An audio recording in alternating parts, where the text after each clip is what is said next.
राम राम। पूरा भारतवासी के जय सिया राम।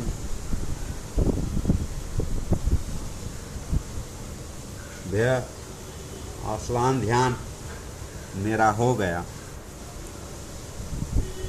तो सोचे कि कल हमने एक छोटा सा कथा सुनाए थे महाभारत का। उसमें पांडव लोगों के विषय में चर्चा किए थे। वो लोग वनवास में क्या क्या देखा उसकी तो वर्णन हमने कर दिए हैं। अब इसका उपरांत लौट कर के जब आए हैं, पांडव लोग जब लौट के आए हैं तो उन्होंने भगवान कृष्ण से चर्चा किए कि हमने मन में जो है कुछ ऐसा अद्भुत आश्चर्यजनक वस्तुएं देखे। तो उसके भगवान जो है इनका उत्तर दे रहे हैं। क्या धर्मराज युधिष्ठिर को कह रहे हैं कि आपने जो देखा एक हाथी को 2 शीश था। इसका तात्पर्य अर्थ मतलब ये हुआ कि आने वाले समय कलयुग इंसान मनुष्य जो है 2 तरफा चलेगा। जो कहेगा करेगा नहीं, अपना लाभ के लिए कुछ भी मतलब जो है कुछ भी कोई भी हद तक जा सकता है। ठीक। भीम महाराज ने कहा कि सरकार हमने देखा जब वन में कि एक गाय ने बछड़ा को जन्म दिया और वो गाय बछड़े को इतनी मतलब चाट रही थी कि बछड़ा जो है लहूलुहान हो गया। फिर भी गाय जो है चाटना बंद नहीं कर रही। भगवान कृष्ण ने उनका उत्तर बताए कि देखिए ये जो कलयुग आ रहा है, उस कलयुग में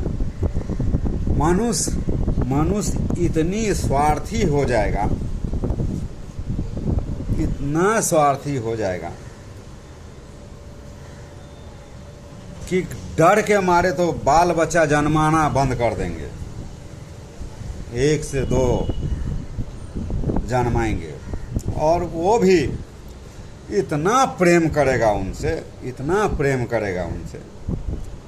कि कोई साधु संत आचार्य या विद्वान या तपस्वी कहीं स्थान पर जाने के अनुमति नहीं देगा, जाने का इच्छा नहीं जताएगा। कोई गुरु अगर कोई स्थान के लिए शिष्य चुनना चाहे और कहे भी तो कोई माई बाप जो है अपना बाल बच्चा को नहीं जाने देगा। भीम महाराज भी शांत हो गए।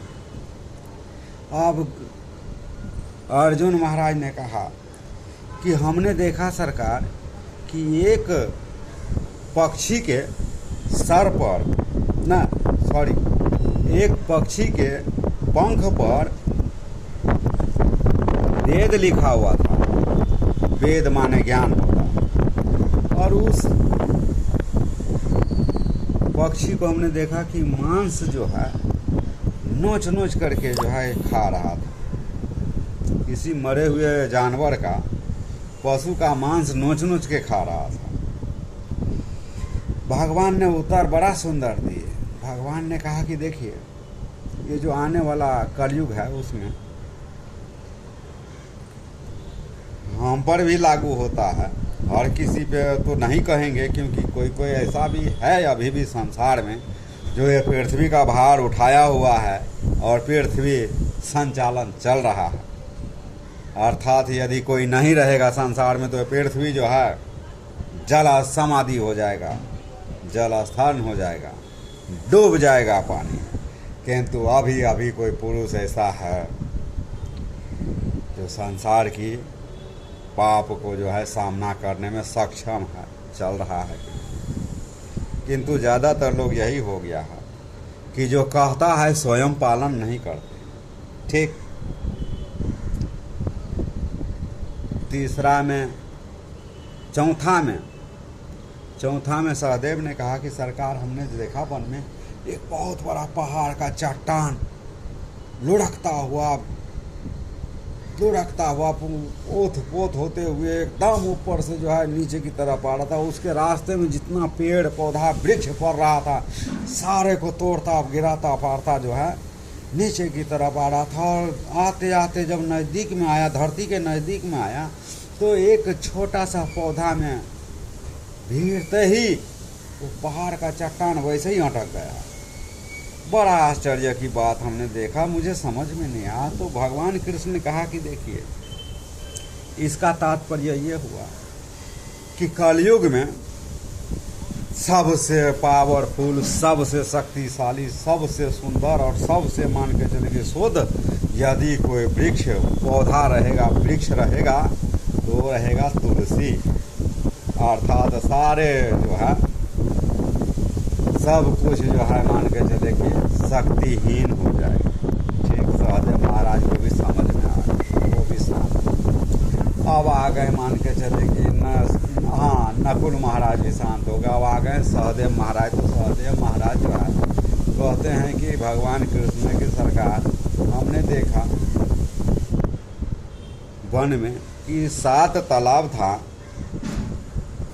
और 7 में से 6 में पानी भरा हुआ था और बीच में वाली तालाब जो है खाली था, सूखा हुआ था, उसमें पानी नहीं था। तो आश्चर्य की बात हुई। भगवान कृष्ण ने उसके उत्तर में उनको बताया कि देखिए, आने वाला जो कलयुग है, वो कलयुग में जिसके पास पैसा रहेगा, धन संपत्ति रहेगा, वो जो है वेस्ट में बोले तो कहिए तो अनाप शनाप जगह पर खर्च कर देंगे। दारू शराब मदिरा में खर्च कर देंगे, जुआ में खर्च कर देंगे, मान के चले कि अपनी स्वार्थ मतलब जो अपनी लाभ के लिए ऐसे ऐसे जगह खर्च कर देंगे, ऐसे जगह उस धन को प्रयोग करेंगे जो उनके कभी काम नहीं आएगा। वो सारा धन जो है पाप में परिवर्तित हो जाएगा।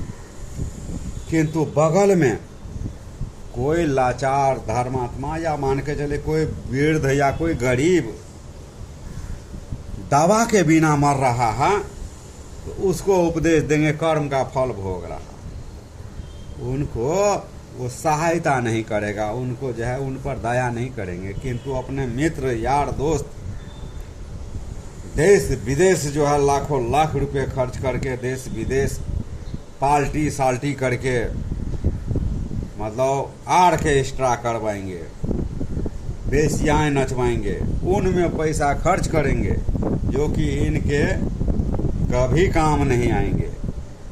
और तो वीडियो बन गए 8 मिनट का आज भी। जय सिया राम। विचार कीजिएगा सुन के।